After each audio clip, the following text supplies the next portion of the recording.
विद्यार्थियों, कल के वीडियो लेक्चर में हम व्यवस्थापिकाओं के कार्यों की चर्चा कर रहे थे। आज उसी क्रम में आगे हम व्यवस्थापिकाओं के आधुनिक कार्य या हम कह सकते हैं उनके राजनीतिक कार्य क्या हैं, उन पर प्रकाश डालेंगे। 20वीं शताब्दी में बदलती हुई परिस्थितियों में विधायिकाओं के कार्य एवं भूमिकाओं में भी धीरे धीरे परिवर्तन आने लगा। ऐसा हमने देखा। आजकल व्यवस्थापिकाओं के राजनीतिक कार्य अत्यधिक महत्वपूर्ण हो गए हैं। अतः व्यवस्थापिकाओं के कार्यों का अध्ययन राजनीतिक आधुनिकीकरण और राजनीतिक विकास के संदर्भ में करना चाहिए।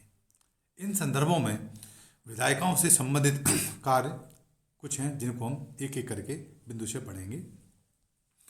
औचित्यकरण या वैधता प्रदान करने का कार्य, इसका मतलब ये है कि जनता तथा अभिजन में सरकार के शासन करने के नैतिक अधिकार के लिए या तो नियमित और निर्विघ्न रूप से या स्पष्ट रूप या चेतन ढंग से कार्यपालिका के उपक्रम पर विधायी अनुमोदन की छाप लेकर स्वीकृति अथवा समर्थन प्राप्त करना है। विधायिका संबद्ध जनता और अभिजन वर्ग से सरकार के शासन करने के उस नैतिक अधिकार के प्रति व्यापक और गहन भावना उत्पन्न करती है जो अन्यथा उपलब्ध ना हो सके। दूसरा कार्य सुरक्षा यंत्र कार्य। विधायिकाएं तनाव कम करती हैं, पुनः आश्वासन प्रदान करती हैं और आमतौर पर सरकार की नीतियों व कार्यक्रमों के प्रति समर्थन जुटाने का काम करती हैं। वे बाहर के जाने के रास्ते का कार्य भी करती हैं, जिसका तात्पर्य यह है कि जब किसी राजनीतिक व्यवस्था में गतिरोध की स्थिति आ जाए और सामान्य निर्णय निर्माण की प्रक्रिया उस स्थिति से निकलने का कोई रास्ता नहीं सुझाती, तो अभिजन वर्ग कई बार ऐसे निर्णय के लिए विधायिका की ओर देखते हैं जिससे उस व्यवस्था को गतिरोध की स्थिति से निकाला जा सके। एक अगला कार्य है वह है प्रतिनिधित्व का कार्य, रिप्रेजेंटेशन का फंक्शन। व्यवस्थापिकाएं प्रतिनिधित्व का कार्य भी करती हैं। राजनीतिक प्रतिनिधित्व का तात्पर्य है कि शासकों या प्रतिनिधियों का उन लोगों के प्रति होना, उत्तरदायी होना जिन्होंने उनको शासक बनाने में प्रत्यक्ष या अप्रत्यक्ष भूमिका अदा की है। इसी कारण विधायिका से यह अपेक्षा की जाती है कि वह निर्वाचकों के आदेशों, आवश्यकताओं और आकांक्षाओं के प्रति उदासीन नहीं रहे, अपितु वह नियम निर्माण करते समय इन बातों का विशेष ध्यान रखे। वस्तुतः निर्वाचित व्यवस्थापिकाएं प्रतिनिधि सरकारों का पर्याय बन गई हैं। विधि संप्रभु जनता की इच्छा की अभिव्यक्ति है और व्यवस्थापिकाएं इसके निर्माण की संरचनात्मक व्यवस्था है।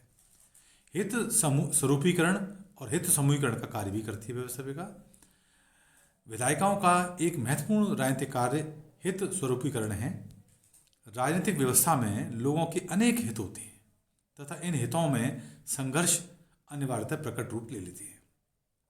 विधायिकाएं इन हितों को पूरा करके, इनकी सुरक्षा करके तथा इनके प्रस्तुत करने वालों को धमकी देकर इनमें सामंजस्य स्थापित करती है। राजनीतिक व्यवस्था में हित व मांगों का स्वरूपीकरण हो जाने के बाद विधायिकाओं को ही इन हितों का समूहीकरण करना पड़ता है। हित समूहीकरण का तात्पर्य विभिन्न हितों व मांगों में सामंजस्य, उनका अनुकूलन व समाधान करने से है। विधायिकाएं अनेक प्रकार से हित समूहीकरण का कार्य निष्पादित करती हैं। इस काम में वे अनुनयन, समझौते, समझाने बुझाने से लेकर विधि निर्माण करके या अन्य प्रकार की धमकी देकर विभिन्न जो हित हैं उनका समूहीकरण कर सकती है।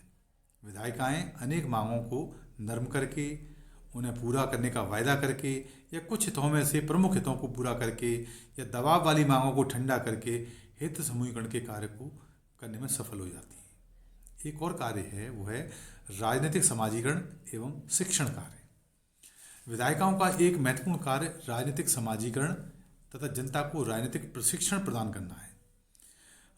राजनीतिक समाजीकरण से तात्पर्य उस प्रक्रिया से है जिसके आधार पर कोई भी राजनीतिक व्यवस्था अपनों को या अपने लोगों से प्रतिबद्ध रखती है अपने आप को और अपने अनुकूलन दृष्टिकोण अपनाने के लिए प्रेरित करती है। इस दृष्टि से राजनीतिक समाजीकरण एक ऐसी प्रक्रिया है जिसके द्वारा राजनीतिक व्यवस्था के बारे में लोगों के मूल्य, विश्वास, आस्था, संवेग वर्तमान और आने वाली पीढ़ियों को प्रदान किए जाते हैं। संसद और विधायिकाएं राजनीतिक प्रशिक्षण के प्रमुख मंच हैं। विधायिकाओं में होने वाले विवाद समाचार पत्रों एवं दूरदर्शन के माध्यम से आम जनता तक पहुँचते हैं। जनता उन पर बहस करती है तथा राष्ट्रीय मुद्दों पर अधिक जागरूक व अधिक समझ वाली बनने लगती है। एक कार्य है पर्यवेक्षण, छानबीन एवं निगरानी संबंधी कार्य। आधुनिक विधायिकाएं कार्यपालिका की नियम निर्माण की स्वीकृति प्रक्रिया का उल्लंघन करने से रोकने का प्रयत्न करती हैं। लोक लेखा समितियों के द्वारा प्रश्न और पूरक प्रश्नों, ध्यान आकर्षण प्रस्तावों, स्थगन और कटौती के प्रस्ताव तथा निंदा प्रस्तावों से व्यवस्थापिकाएं कार्यपालिका की पूरी चौकसी करती हैं। कभी कभी तो संसद जांच आयोगों की नियुक्ति भी करती है। पूर्व में भारत में बैंक घोटाले की जांच के लिए जेपीसी मतलब जॉइंट पार्लियामेंट्री कमेटी, इसकी नियुक्ति इसका एक अच्छा उदाहरण है। व्यवस्थापिकाओं द्वारा जांच एवं निगरानी का डर कार्यपालिका और न्यायपालिका को सतर्क रखता है, क्योंकि व्यवस्थापिका की भूमिका देश के रक्षक एवं पहरेदारों जैसी है। यह देश की न्यायपालिका एवं कार्यपालिका एवं उच्च पदाधिकारियों से जवाब तलब करने का अधिकार रखती है। संक्षेप में, व्यवस्थापिकाएं राजनीतिक व्यवस्था के प्रत्येक घटक की निगरानी रखने का कार्य करती हैं तथा शक्तियों के दुरुपयोग से बचाव करती हैं। आशा है आपको इन 2 वीडियो लेक्चर्स के माध्यम से विधायिकाओं या व्यवस्थापिकाओं लेजिस्लेचर्स के कार्य और शक्तियों की स्पष्टता हुई होगी। अगले वीडियो लेक्चर में हम कार्यपालिका के बारे में जानेंगे।